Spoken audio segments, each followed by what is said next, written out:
Salam yoldaşlar, 1993-cü ilin Bakı qəbulunun fizika suallarına nəzər yetiririk. Başlayaq. Bir elektrik sahəsinin potensialı hansı vahidlərlə ölçülür? Kulon yükün vahidi, Farad tutumun vahidi, Newton qüvvənin vahidi, volt bölü metr tesirin vahidi, volt da potensialın vahididir. Bir də cavabımız olacaq D variantı. 2. Verilmiş üsullardan hansı cismin çəkisini ifadə edir? EMA əvəzedici qüvvədir, müəyyən sürtünmə qüvvəsidir, K kübür kül kübür R kvadrat və yaxud J M1 M2 bölü R kvadrat. Bunlar da qüvvənin ifadələridir. Cavabımız olacaq burada M1, yəni çəki. İkidə cavabımız olacaq C variantı. Toplayıcı linza fokus məsafəsi F, cisimdən linza qədər məsafə D. Bu zaman aşağıdakı ifadə hansı F-in qiymətini verir? Toplayıcı linzada fokus məsafəsinin tərs qiyməti bərabərdir. 1 bölünsün D, 1 plus F-ə. Burada yazıram. F vur D bərabər üstü nə olacaq? Olacaq F plus D. Tərsi çevirsək F bərabər olacaq FD bölünsün F plus D. Yəni FD bölünsün F plus D bizə nəyə verəcək? Altda C variantını vermiş olacaq. 7. Riyazi əkkasının tezliyini necə artırmaq olar? Riyazi əkkasının ifadəsi nü bərabərdir 1 bölünsün 2 pi kök altında nədir? J bölünsün L-dir. Yəni uzunluğun qiymətini azaltsaq burada tezliyin qiyməti 60 olacaq. Cavabımız olacaq 7-də E variantı. Sapın uzunluğu azaldaraq riyazi əkkasının tezliyini artırmaq olar.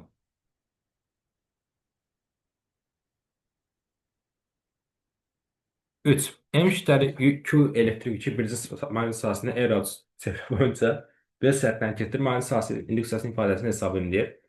Radiusun ifadəsi R bərabər MV bölünsün QB-dir. Buradan B-ni tapsaq B bərabər olacaq MV bölünsün RQ-yə. Yəni cavabımız olacaq MV bölünsün RQ. 3-də cavabımız olacaq B variantı. 8. Karbon izotopu protonla şalandırılanda bu izotop əmələ gəlir. Buradan hansı zərci buraxılır? Yəni 6-da 12 karbon plus protonla şalandırılıbsa bir proton əlavə edilib və alınıb bir dənə 6-da 13 karbon izotopu üstünə gəlsin bir dənə naməlum bir element. İndi saxlanma qanuna görə aşağıdakıların cəmi bir-birinə bərabər olmalıdır. Yəni 6 ilə 1-in cəmi 7 bərabər olmalıdır sağ tərəfdəkinə. Və 6 isə bura nə olacaq? Onda 1. Yuxarıdakılar da 12 ilə 1-dir kütlə ədədləri. Bunların cəmi 13-dür, bu da 13-dür. Deməli, bura olacaq elə 0 olmalı ki, bu cəm də elə 13 olsun. Onda bu 1-0 bizə nəyə verir? Pozitron. Səhvli cavabımız olacaq C variantı. Sonra konturdan keçən 4-cü sual. Konturdan keçən magnit 2 saniyə ərzində bu qədər yeni dəyişdi. Bu zaman naqildə 2 amper induksiya cərəyanı yaranır. Magnit dəyişməsi bərabər sürətli kontur naqilin müqavimətini hesab edilir. Burada əvvəlcə magnit dəyişmə sürətinə bərabərdir. İnduksiya EG, yəni epsiloni bərabərdir. Mənfi delta fi bölünsün delta T. Magnit dəyişməsi 1,2 vur 10 üstü mənfi 2-dir. Bölsəm zamana, yəni 2-yə. Onda EG-nin qiyməti 10,6 vur 10 üstü mənfi 2-dir. Və induksiya cərəyanı qiyməti I bərabər epsilon I bölünsün yerə. Buradan mən konturun müqavimətini tapsam, konturun naqilin müqavimətini tapsam, R bərabər olacaq epsilon I bölünsün I-yə. Yəni 10,6 vur 10 üstü mənfi 2-ni təzədən induksiya cərəyanı qiyməti olan 2-yə bölsəm, cavabımız deyəcək 10,3 vur 10 üstü mənfi 2. Yəni D variantı. 9. Vermiş sonradan hansı termometr birinci qanun ifadə edir? Daxil enerjini dəyişməyə istimə verilən istilik miqdarı ilə işin görülməyinə sərf olunur. Yəni cavabımız da 9-da D variantı. Daha doğrusu daxil enerjinin dəyişməsi bərabərdir xarici qüvvənin gördüyü işlə istilik miqdarının cəminə. 10. Şaquli istiqamətdə aşağı yönəlmiş və bu qədər intensivliyi bir cins elektrik sahəsində kütləsi bu qədər olan maya damcısı tarzında damcıdakı artıq elektronların sayını deyir tap. Burada biz hansından istifadə edəcəyik? Tarzda isə damcı onda misal üçün belə yönəlib indi intensivlik xəttləri müsbətdən çıxıb mənfiyə daxil olub. Bu zaman damcı buradadır. Misal üçün mənfi 2-dirsə bu zaman müsbətə doğru cəzb olunur QY qüvvəsi. Aşağı doğru da bunu nə çəkir? MJ çəkir. Deməli bu qüvvələr bərabərdir ki, MJ bərabər QY-dir ki, bu tarzlıqdadır. Bu zaman Q-nu tapsaq, Q tapsaq, Q bərabər olacaq MJ bölünsün Y-yə. M neçədir? M-i bizə verib 10 üstü mənfi 12. J qiyməti 10. Y-də intensivin qiyməti 5 vur 10 üstü 5-dir. Bu bizə neçə verəcək?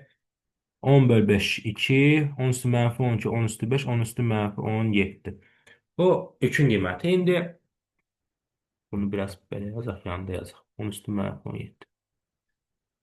Və yükün üstü nədir? Q bərabər N7. Buradan N-i tapsaq elektronların sayı N bərabər olacaq Q bölünsün Y-yə. Yəni tapdığım üçün qiyməti 2 vur 10 üstü mənfi 17-nin təzədən bölürəm elementar üçün qiyməti. Yəni 1 onda 6 vur 10 üstü mənfi 19-a. Bu da bizə verəcək 125. Yəni cavabımız olacaq onda C variantı. 5. Cəryan mənbəyin elektrik hərəkət qüvvəsi daxili müqaviməti var. Bu zaman şəkildə göstərilir elektrik dövrəsində cəryan işlək ifadəsi necə olar? Əvvəlcə burada dövrənin ümumi müqavimətini tapım. Bu R-dir. Burada 3 dənə paralel qoşulduğu üçün sayına böldürük. Olur R bölü 3. Bu da R-dir. Onda ümumi müqavimət tapanda nə edirəm? R plus R bölü 3 plus R. Bu bizə neçə verəcək? 3-də 7 R. Sonra tam da öz 10 qanunu yazın. I bərabər epsilon bölünsün R plus R-ə. Epsilon bölünsün. R-i neçə tapdıq? 3-də 7 R. Plus R olacaq. Hər tərəfi 3-ə vursaq olacaq 3 epsilon bölünsün 7 R plus 3 R. Yəni cavabımız olacaq 5-də Y variantı. 11. Fotosintez zamanı metaldan çıxan elektronun kinetik enerjisindən asılıdır. Kinetik enerji asılı ışığın tezliyindən. 11-də cavabımız olacaq A variantı.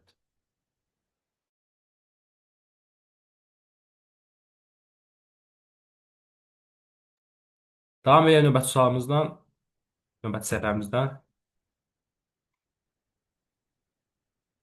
12 sürəti var. Bu zaman cisim yerləşən hərəkətə başlayandan sonra 20 saniyə ərzində 600 metr yol getməsi üçün başlanan sürətin qiyməti nə qədər olmalıdır? Sürət təlimi bizə verib V bərabər V0 plus 2-dir. Burada görürəm ki, təcilin qiyməti 2-dir. S-in üstü necə olacaq? S bərabərdir. V0T plus AT kvadrat bölü 2. Aha. İndi burada nəyi tapa bilərəm? S-in yerinə yazıram. 600. Başlanğıc sürəti bilmirəm.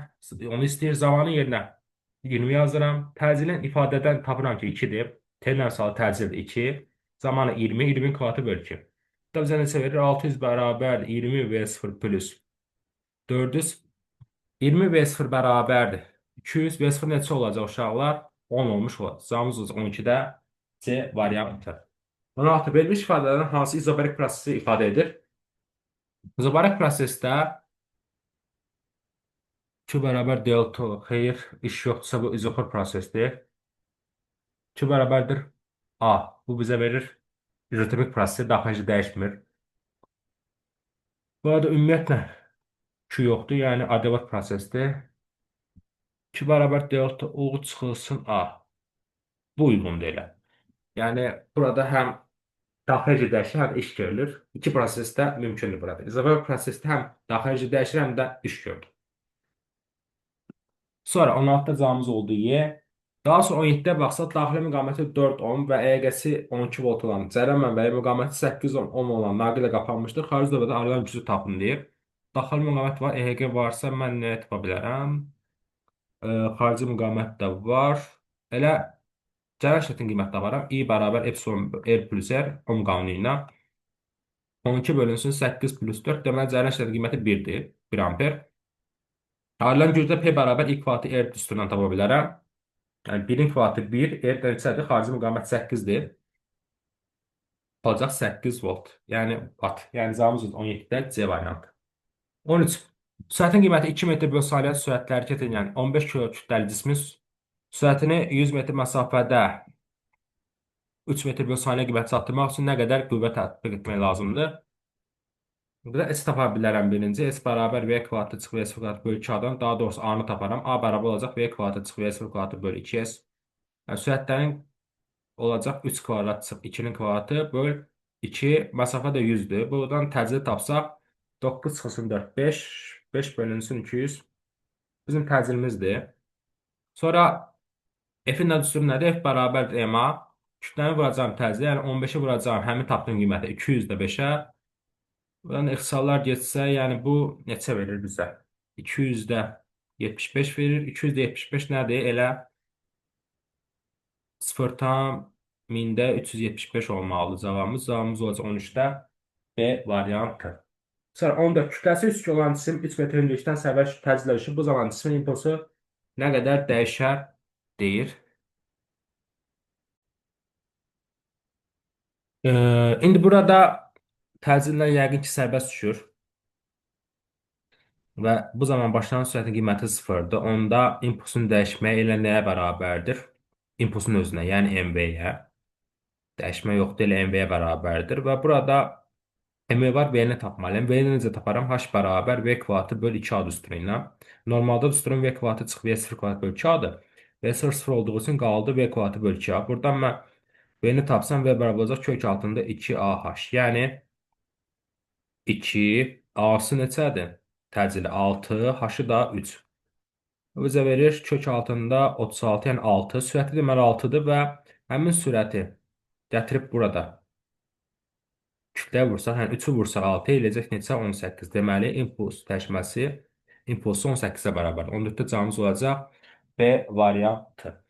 Sonra 18 rəqs konturu elektrik tutumu 48 mikrofarad olan kondensatora induktivliyi 24 vur 10 üstü mənfi 3 Henry olan makaradan və R aktiv müqavimətindən ibarət olduqda kontraki rəqslərin tezliyi 132 Hz-ə bərabərdir. Makaron aktiv müqaviməti nəzərə alınmadıqda kontraki rəqs tezliyinin dəyişməsini deyir hesablayın. Burada tutum var, induktivlik var, tezlik var, tezlik dəyişməsini istəyib. Rəqs tezliyi, kontraki rəqs tezliyinin dəyişməsini istəyib. Biz burada tezin qiymətini tapsaq, nü bərabərdir. 1 bölünsün 2 pi kök 6 LC düsturundan istifadə edəcək. Olacaq 1 bölünsün 2 pi. Pi neçədir? Pi də verilməyib heç ümumiyyətlə. Yəqin üst götürər. Eli neçədir eli? İnduktivliyi 24 vur 10 üstü mənfi 3. Tutumu 48 mikro olduğu üçün 10 üstü mənfi 6. Bundan nə çıxacaq köşdə? Maraqlıdır. 24 48. Bundan nə çıxar köşdə? 24 vur 48. 1152-dən köşdən nə çıxaraq? Maraqlı ədəddir. 1152-dən köşdə.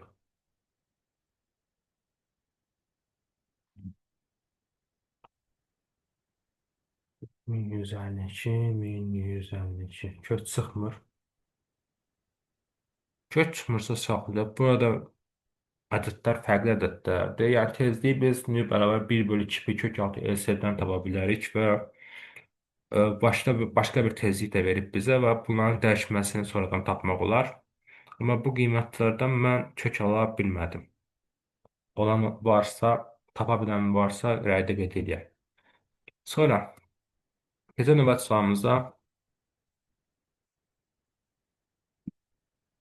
nədir burada? 19 sındırma əmsalları və eyni lay qanunluğuna malik olan iki mühitin işığın keçmə müddətləri nisbəti necə olar?